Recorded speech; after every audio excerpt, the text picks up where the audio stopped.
ইরানের কারাবন্দী মানবাধিকার কর্মী ও 2023 সালে নোবেল শান্তি পুরস্কার জয়ী নার্গিস মোহাম্মদী গুরুতর অসুস্থ হয়ে পড়েছেন।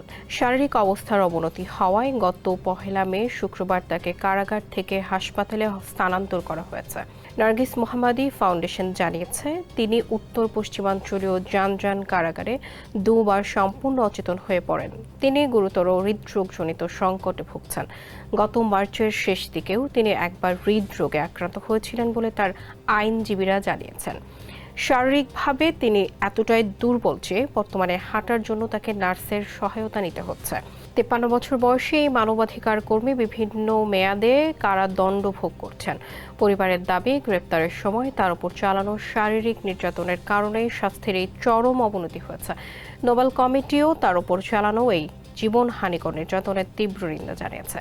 তার দ্রুত মুক্তি ও সুচিকিৎসার দাবি জানিয়েছে দেশি বিদেশি মানবাধিকার সংগঠনগুলো।